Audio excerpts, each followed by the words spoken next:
Pra nuk kanë shumë shtete, nuk e kanë këtë lloj kapaciteti, aftësie dhe mundësie për të përballur dhe për të, si më themi, parandaluar sulmet, apo qoftë dhe për të eliminuar pasojat që mund të ndodhin. Kështu që në këto kushte jam i bindur që ata nuk do të arrijnë ta përdorin, do të përqendrohen atje sepse kostoja ekonomike është e lartë, ne në mënyrë të indirekte afektohemi, pasi po të marrim konsiderat ditën e dieshme pas 5-6 orësh, brenda një kohë shumë të shkurtër, bursa e çmimeve të naftës edhe shumë gjërave tjera ndryshoi, duke pësuar një rritje relativisht të madhe. Kështu që në aspektin ekonomik, e gjithë bota afektohet dhe ndikohet nga kjo lloj lufte. Zoti Prenga, po duke parë konfliktin në Ukrainë, këtë në lindjen e mesme, mundet që duke përfituar nga kjo situatë, Serbia vënte në invazion në Kosovë, edhe nuk do kishte i ri mendjen ai shumë ndoshta sa në lindjen e mesme dhe sa në Ukrainë?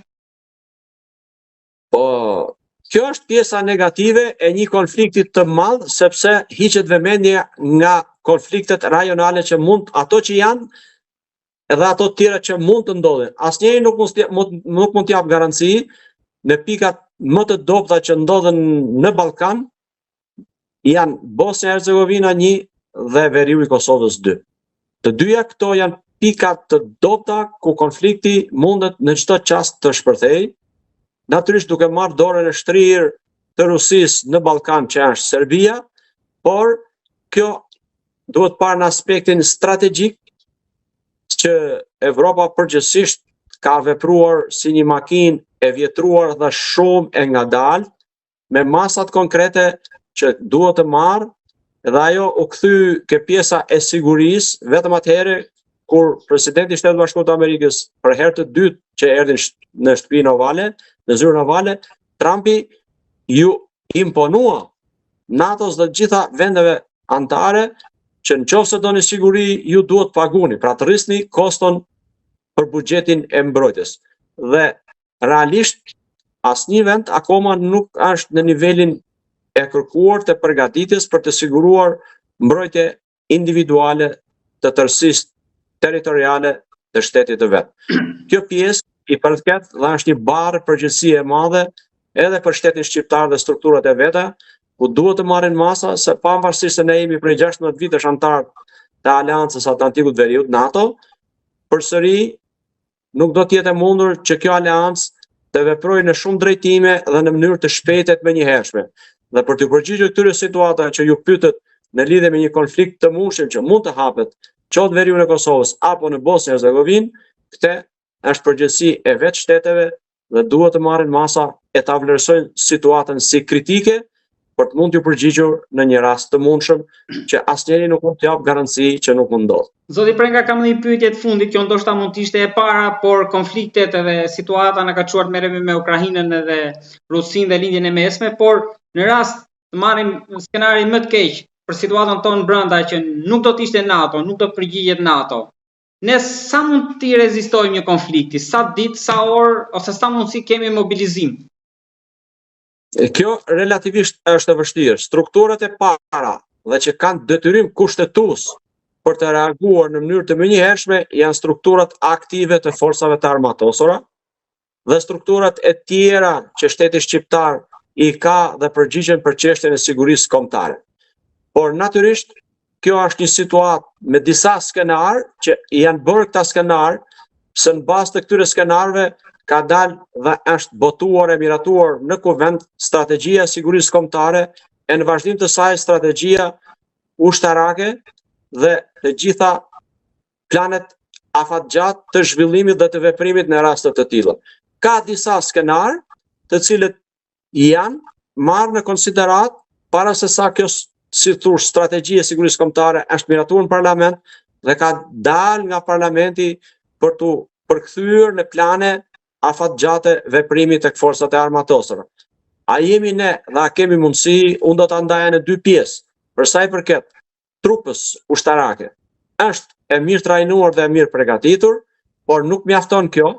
për sa kohë përballjet pavarësisht modernizimeve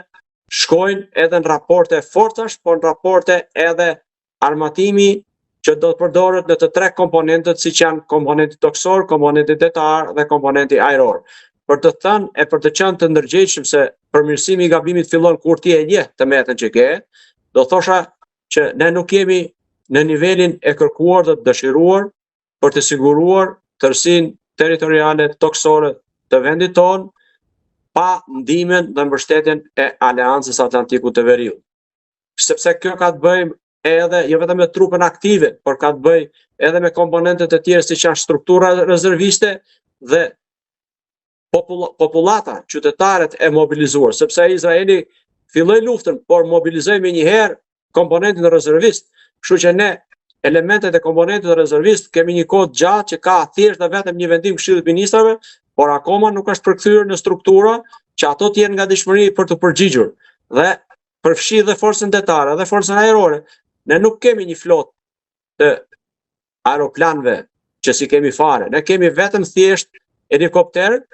që edhe ai nuk është multifunksional, por është thjesht që realizon transportin nga një pikë A në një pikë B të trupave, të cilat do të qofshin tonë. Asania që na dha Italia nuk na bën punë për ta mbrojtur, as nga jugu nëse do kemi një kështu as nga veriu. Tash duke marrë në konsiderat kjo pjesa më e rrezikshme është pjesa veriore, ku ne kufizohemi nëse do ta marrim në një rast hipotetik që Serbia sulmon Kosovën. Unë do thosha që Kosova është më e mirë përgatitur se sa pjesa e forca sigurisë Kosovës 1 dhe reagimi i NATO-s nëpërmjet KFOR-it, që duke parë rrezikshmërinë dhe kërcënimet që ekzistojnë në kufi e në veçantë në pjesën e Mitrovicës dhe Veriut në Kosovës, ata kanë shtuar numrin dhe vendet anëtare të KFOR-it kanë qenë e janë ndërgjegjësuar për të shtuar numrin e trupave që ata të jenë në mbështetje të forcës së sigurisë së Kosovës, pasi nuk janë forcë e parë për të reaguar e për të vepruar, por janë në mbështetje të forcës së sigurisë së Kosovës dhe gjithë strukturave tjera të Kosovës që përgjigjen mbas Kushtetutës së Republikës së Kosovës për mbrojtjen dhe sigurinë e tërësisë territoriale toksore të Kosovës. Duke uruar që një gjë të tillë mos ndodh, por ne bashkohemi me fjalën tuaj që duhet jemi të përgatitur gjithmonë. General Prega, falenderoj shumë për bisedën. Faleminderit juve, ditë të mbarë.